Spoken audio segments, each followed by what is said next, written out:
ವೀಕ್ಷಕರೇ, ನಿಮ್ಮ ಖಾತೆಗಳಿಗೆ ಗೃಹಲಕ್ಷ್ಮಿ ಯೋಜನೆಯ 14ನೇ ಕಂತಿನ ಹಣ ಏನಿದೆ ಅದು 2850 ರೂಪಾಯಿ ನಿಮ್ಮ ಖಾತೆಗಳಿಗೆ ಬಂದು ತಲುಪ್ತಾ ಇರುವಂಥದ್ದು. ಹೌದು ವೀಕ್ಷಕರೇ, ಈ ಒಂದು ಮಾಹಿತಿ ಏನಿದೆ ಇದು 100% ನಿಜ ಅಂತಲೇ ಹೇಳ್ಬೋದು. ಅದು ಹೇಗೆ, ನಿಮಗೆ ಇನ್ನೂ ಕೂಡ 14ನೇ ಕಂತಿನ ಹಣ ಬಂದು ತಲುಪಿಲ್ಲ ಅಂತಂದರೆ ಇವತ್ತು ನಿಮಗೆ ಬಂದು ತಲುಪುತ್ತೆ. ಯಾವ ಜಿಲ್ಲೆಗಳಿಗೆ ಹಣ ಬಂದು ತಲುಪುತ್ತೆ ಇವತ್ತು ಅಂತ ನಿಮಗೆ ತಿಳಿಸ್ಕೊಡ್ತೇನೆ. ಹಾಗೆ 15ನೇ ಕಂತಿನ ಹಣ ಯಾವಾಗ ಬಂದು ತಲುಪ್ತಾ ಇದೆ ಅಂತ ನಿಮಗೆ ಭರ್ಜರಿ ಗುಡ್ ನ್ಯೂಸ್ ಬಂದಿರುವಂಥದ್ದು. ಆ ಒಂದು ಮಾಹಿತಿಯನ್ನು ಕೂಡ ತಿಳಿಸ್ಕೊಡ್ತೇನೆ. ಇಲ್ಲಿ ಲಕ್ಷ್ಮಿ ಹೆಬ್ಬಾಳ್ಕರ್ ಅವರ ಕಡೆಯಿಂದ ಒಂದಿಷ್ಟು ಬಿಗ್ಗೆಸ್ಟ್ ಅಪ್ಡೇಟ್ಗಳು ಬಂದಿದೆ. ಆ ಒಂದು ಮಾಹಿತಿ ಎಲ್ಲ ನಿಮಗೆ ತಿಳಿಸ್ಕೊಡ್ತೇನೆ. ನೀವು ಈಗಲೇ ನಮ್ಮ ಒಂದು ಚಾನಲ್ಗೆ ಸಬ್ಸ್ಕ್ರೈಬ್ ಮಾಡ್ಕೊಳ್ಳಿ. ಹಾಗೆ ವಿಡಿಯೋಗೆ ಒಂದೇ ಒಂದು ಲೈಕ್ನ ಮಾಡಿ. 90% ಜನ ಸಬ್ಸ್ಕ್ರೈಬ್ ಮಾಡ್ಕೊಳ್ಳದೆ ನೋಡ್ತಾ ಇದ್ದಾರೆ ವೀಕ್ಷಕರೇ. ನಿಮಗೆ ಎಲ್ಲ ರೀತಿಯಾದಂಥ ಒಂದು ಅಪ್ಡೇಟ್ಸನ್ನು ನಿಮಗೆ ಈ ಚಾನಲ್ ತಿಳಿಸ್ತಾ ಹೋಗ್ತೇನೆ. ಇವಾಗಲೇ ಎಲ್ಲರೂ ಕೂಡ ಸಬ್ಸ್ಕ್ರೈಬ್ ಮಾಡ್ಕೊಳ್ಳಿ. ಹಾಗೆ ಈ ಒಂದು ವಿಡಿಯೋಗೆ ಒಂದು 500 ಲೈಕ್ಸನ್ನು ಎಕ್ಸ್ಪೆಕ್ಟ್ ಮಾಡ್ತಾ ಇದ್ದೀನಿ. ಬೇಗ ನೀವೆಲ್ಲರೂ ಕೂಡ ಒಂದೇ ಒಂದು ಲೈಕ್ನ ಮಾಡಿ. 500 ಅಲ್ಲ, ಅದಕ್ಕಿಂತ ಜಾಸ್ತಿನೇ ಮಾಡ್ತೀರಾ ನೋಡಿ. 500 ಲೈಕ್ಸ್ನ ಕಂಪ್ಲೀಟ್ ಮಾಡಿ ಬೇಗ. ಓಕೆ ವೀಕ್ಷಕರೇ, ಈಗ ನಾನು ಡೈರೆಕ್ಟಾಗಿ ಟಾಪಿಕ್ ಕಡೆಗೆ ಬರ್ತಾ ಇದ್ದೇನೆ. ಗೃಹಲಕ್ಷ್ಮಿ ಯೋಜನೆಯ ಎಲ್ಲ ಫಲಾನುಭವಿಗಳು ಈಗ 14ನೇ ಕಂತಿನ ಹಣದ ವಿಚಾರವಾಗಿ ಚಿಂತನೆಯನ್ನು ಮಾಡ್ತಾ ಇದ್ದಾರೆ. ನಮಗೆ ಯಾವಾಗ ಈ ಒಂದು 14ನೇ ಕಂತಿನ ಹಣ ಬರುತ್ತೆ ಅಂತ. ಇಲ್ಲಿ ನೋಡಿ ವೀಕ್ಷಕರೇ, ರಾಜ್ಯದಲ್ಲಿ ಇರುವಂಥ ಪ್ರತಿಯೊಂದು ಗೃಹಲಕ್ಷ್ಮಿ ಫಲಾನುಭವಿಗಳಿಗೆ ಈಗಾಗಲೇ ಹಣ ಬಂದು ತಲುಪೋದಕ್ಕೆ ಶುರುವಾಗಿದೆ. ಒಂದು 3 ರಿಂದ 4 ದಿನ ಆಯಿತು 14ನೇ ಕಂತಿನ ಹಣ ಎಲ್ಲ ಒಂದು ಗೃಹಲಕ್ಷ್ಮಿ ಫಲಾನುಭವಿಗಳಿಗೆ ಬಂದು ತಲುಪ್ತಾ ಇದೆ. ಹಾಗಾದರೆ ನಿಮಗೆ ಇನ್ನೂ ಕೂಡ ಗೃಹಲಕ್ಷ್ಮಿ ಯೋಜನೆಯ 14ನೇ ಕಂತಿನ ಹಣ ಬಂದಿಲ್ವಾ? ಹಾಗಾದರೆ ಏನ ಮಾಡಬೇಕು ನೀವು? 14ನೇ ಕಂತಿನ ಹಣ ನಿಮಗೆ ಬಂದಿಲ್ಲ ಅಂತ ಅಂದರೆ ನೋಡಿ ವೀಕ್ಷಕರೇ, ನಿಮಗೆ ಇಲ್ಲಿ 4 ರಿಂದ 5 ದಿನಗಳ ಒಳಗಡೆ ನಿಮಗೆ ಹಣ ಬಂದು ತಲುಪ್ತಾ ಇದೆ. ಎಲ್ಲರೂ ಕೂಡ 5 ದಿನ ಆಯಿತು, ಈಗ ಎಲ್ಲರೂ ಕೂಡ ಹಣ ಬಂದು ಕ್ರಮೇಣವಾಗಿ ಬಂದು ತಲುಪ್ತಾ ಇರುವಂಥದ್ದು. ಇವತ್ತು ಶನಿವಾರ ನಿಮ್ಮ ಖಾತೆಗೆ 100% ಬಂದು ತಲುಪುತ್ತೆ ಅಂತಲೇ ಹೇಳ್ಬೋದು.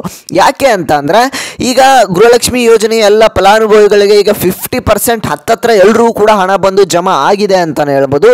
ಇವತ್ತು ನಿಮ್ಮ ಖಾತೆಗಳಿಗೆ 100% ಬಂದು ತಲುಪುವಂಥ ಚಾನ್ಸಸ್ ಎಲ್ಲ ಇದೆ ಅಂತಲೇ ಹೇಳ್ಬೋದು ವೀಕ್ಷಕರೇ. ಇವತ್ತು ನಿಮ್ಮ ಖಾತೆಗೆ ಹಣ ಬಂದಿದೆಯಾ ಬಂದಿಲ್ವಾ ಅಂತ ಇವಾಗಲೇ ಕಮೆಂಟ್ ಸೆಕ್ಷನಲ್ಲಿ ಕಮೆಂಟ್ ಮಾಡಿ ತಿಳಿಸಿ.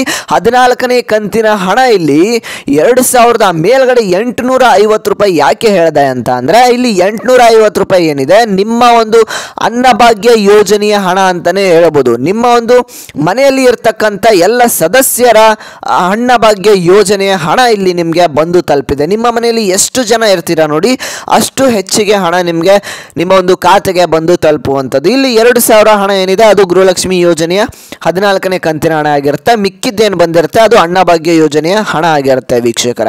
ಈಗ ಇನ್ನೊಂದು ಮಾಹಿತಿ ಏನು ಅಂತ ಅಂದರೆ 15ನೇ ಕಂತಿನ ಹಣದ ವಿಚಾರವಾಗಿ ಹೇಳೋಕ್ಕಿಂತ ಮುಂಚೆ ಇಲ್ಲಿ ಶಕ್ತಿ ಯೋಜನೆಯ ಬಗ್ಗೆ ಒಂದಿಷ್ಟು ಮಾಹಿತಿ ಇಲ್ಲಿ ಬಂದಿರುವಂಥದ್ದು. ಶಕ್ತಿ ಯೋಜನೆಯ ಬಗ್ಗೆ ಏನು ಅಂತ ಅಂದರೆ ಇಲ್ಲಿ DK ಶಿವಕುಮಾರ್ ಅವರು ಗಂಡಸರಿಗೂ ಕೂಡ ಶಕ್ತಿ ಯೋಜನೆಯನ್ನು ತರಬೇಕು ಅಂತ ಚಿಂತನೆಯನ್ನು ನಡೆಸಿದ್ದಾರೆ. ಹೌದು, ಇಲ್ಲಿ 7ನೇ ಕ್ಲಾಸ್ ವಿದ್ಯಾರ್ಥಿ ಒಂದು ಪ್ರಶ್ನೆಯನ್ನು ಕೇಳಿದಾಗ ಹೆಣ್ಮಕ್ಳಿಗೆ ನೀವು ಈ ಒಂದು ಯೋಜನೆಗಳನ್ನು ಕೊಟ್ಟಿದ್ದೀರಾ, ಆದರೆ ಗಂಡು ಮಕ್ಕಳಿಗೆ ಏನನ್ನು ಕೊಟ್ಟಿಲ್ಲ ಅಂತ ಕೇಳಿದಾಗ ಮುಂದೆ ವಯೋಮಿತಿಯನ್ನು ಗಮನದಲ್ಲಿ ಇಟ್ಟುಕೊಂಡು ನಾವು ಕೂಡ ಶಕ್ತಿ ಯೋಜನೆಯನ್ನು ಈ ಗಂಡಸರಿಗೂ ಕೂಡ ಶಕ್ತಿ ಯೋಜನೆಯನ್ನು ಕೊಡ್ತೇವೆ ಅಂತ ಚಿಂತನೆಯನ್ನು ನಡೆಸ್ತೀವಿ ಅಂತ ಒಂದು ಮಾಹಿತಿಯನ್ನು ಕೊಟ್ಟಿದ್ದಾರೆ. ಇದಿಷ್ಟು ಶಕ್ತಿ ಯೋಜನೆಯ ಬಗ್ಗೆ ಅಪ್ಡೇಟ್ಸು. ಇಲ್ಲಿ ನಿಮಗೆ 15ನೇ ಕಂತಿನ ಹಣದ ವಿಚಾರಕ್ಕೆ ಬರೋದಾದರೆ 15ನೇ ಕಂತಿನ ಹಣ ಏನಿದೆ ನಿಮಗೆ ಇಲ್ಲಿ ಇದೇ ಒಂದು ತಿಂಗಳಿನಲ್ಲಿ ಹಣ ಬಂದು ತಲುಪುವಂಥದ್ದು ನಿಮಗೆ. ಯಾಕಂದರೆ ಹಿಂದಿನ ತಿಂಗಳು ಅಕ್ಟೋಬರ್ ತಿಂಗಳಿನಲ್ಲಿ ದಸರಾ ಹಬ್ಬದ ಪ್ರಯುಕ್ತ 2 ತಿಂಗಳ ಕಂತಿನ ಹಣವನ್ನು ರಿಲೀಸ್ ಮಾಡಿದರು. ಅದೇ ರೀತಿಯಾಗಿ ಇಲ್ಲಿ ಇದೇ ಒಂದು ತಿಂಗಳಿನಲ್ಲಿ ನಿಮಗೆ ಈಗಾಗಲೇ 14ನೇ ಕಂತಿನ ಹಣ ಬಂದು ತಲುಪ್ತಾ ಇದೆ. ಇದೇ ಒಂದು ತಿಂಗಳ ಕೊನೆಯಲ್ಲಿ ನಿಮಗೆ 15ನೇ ಕಂತಿನ ಹಣ ಕೂಡ ಬಂದು ತಲುಪುತ್ತೆ ವೀಕ್ಷಕರೇ.